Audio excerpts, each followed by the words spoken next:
नमस्कार दोस्तों। तो चलिए आज की बेहतरीन कहानी को शुरू करते हैं। ये घटना लगभग सन 2000 की है, जब किशोर जी के गांव में कुछ सरकारी अधिकारी आए हुए थे। किशोर जी को पूछताछ से पता चला कि वो अधिकारी इंदिरा गांधी आवास योजना के तहत आए हुए हैं और वो उन लोगों का नाम दर्ज कर रहे हैं जिनके पास पक्के मकान नहीं हैं। किशोर जी ये सुनकर बहुत खुश हुए और तुरंत ही अपना नाम दर्ज कराने के लिए उन अधिकारियों के पास पहुँच गए। नाम दर्ज करवाने के बाद वो खुशी खुशी अपने घर लौटे, जहां उन्होंने अपने परिवार वालों को बताया कि जल्द ही उनका भी पक्का मकान बन जाएगा। कुछ महीनों बाद किशोर जी को पता लगा कि गांव के कुछ लोगों का पैसा सरकार की तरफ से आने लगा है, मगर उनका पैसा अभी तक नहीं आया था। अब कुछ दिन और बीत गए थे और उनकी आंखों के सामने कुछ लोगों के मकान भी बनने शुरू हो गए थे। किशोर जी यही सोच रहे थे कि उनसे ऐसी क्या गलती हो गई जो अभी तक उनका पैसा नहीं आया।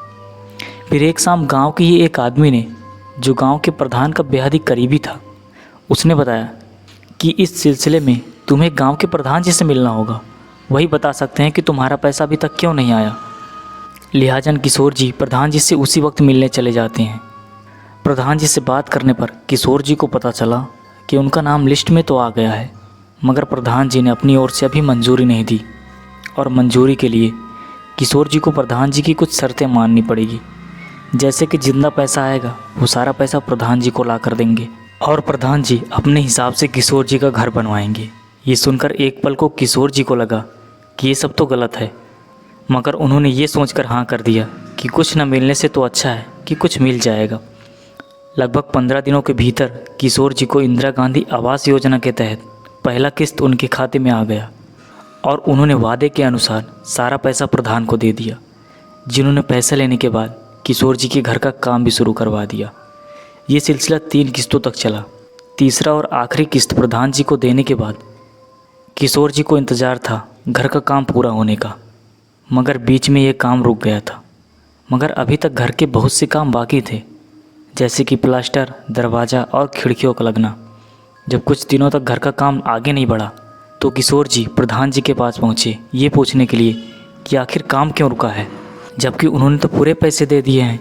इस पर प्रधान जी कहते हैं कि तुम्हारे सारे पैसे खत्म हो चुके हैं और तुम घर का काम पूरा करवाना चाहते हो तो मुझे 50,000 और दो। इस पर किशोर जी ने कहा, माई बाप इतने पैसे कहाँ से लाऊंगा। मगर प्रधान जी ने किशोर जी की एक न सुनी और वहाँ से जाने को कहा। किशोर जी उदास मन से अपने घर पहुँचे, अपने घर वालों को सारी बात बताई। अगले दिन किशोर जी को पता चला कि जिन जिन को इंदिरा गांधी आवास योजना के तहत घर बनवाने के लिए पैसे दिए गए हैं, उनकी जांच करने के लिए अगले ही महीने सरकारी अधिकारी आने वाले हैं। अगर किसी का मकान आधा अधूरा मिला तो वो उस पर कार्रवाई करेंगे। सरकारी कार्रवाई से बचने के लिए किशोर जी ने अपने रिश्तेदारों से कुछ पैसे उधार लिए ताकि उन पैसों से घर का काम करवा सकें, परंतु उनके पास अभी भी उतने पैसे नहीं थे जितने की उन्हें ज़रूरत थी। किशोर जी उन्हीं पैसों से किसी तरह अपने घर का काम पूरा करवा लिया। घर का काम पूरा करवाने के बाद अब किशोर जी निश्चिंत थे। गृह प्रवेश की पहली रात किशोर जी का पूरा परिवार गहरी नींद में सो रहा था तो अचानक घर के सभी बर्तन बजने लगे, जिससे सभी की आँख खुल गई।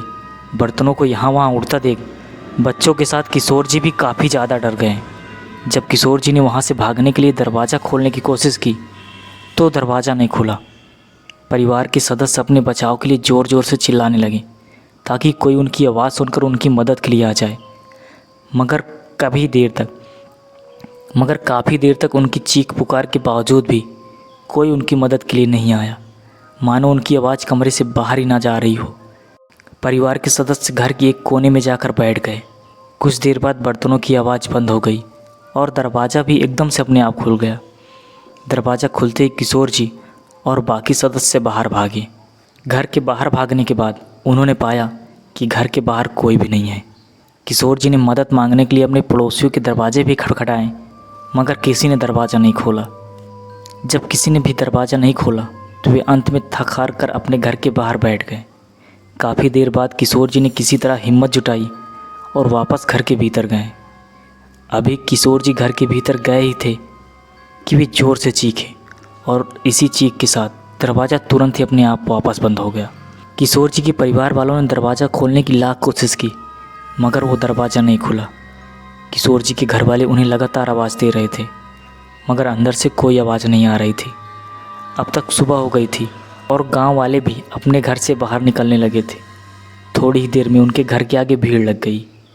सारी बात सुनने के बाद गांव वाले घर का दरवाज़ा तोड़ देते हैं। जब वो घर के भीतर जाते हैं तो वे पाते हैं कि किशोर जी वहाँ नहीं है। उस दिन के बाद किशोर जी का कोई पता नहीं चला। उसके बाद किशोर जी का परिवार उस गांव को छोड़कर हमेशा हमेशा के लिए चला गया। कुछ समय बाद गांव वालों से सुनने को मिला कि जो दरवाज़ा उन्होंने अपने घर में लगवाया था वो दरवाज़ा भूतों प्रेतों से ग्रस्त था। दरअसल किशोर जी सरकारी कार्रवाई से बचने के लिए उस दरवाजे को चुरा कर लाए थे। इस घटना के बाद किशोर जी का कभी पता नहीं चल पाया। तो दोस्तों, ये थी कहानी। आपको कैसी लगी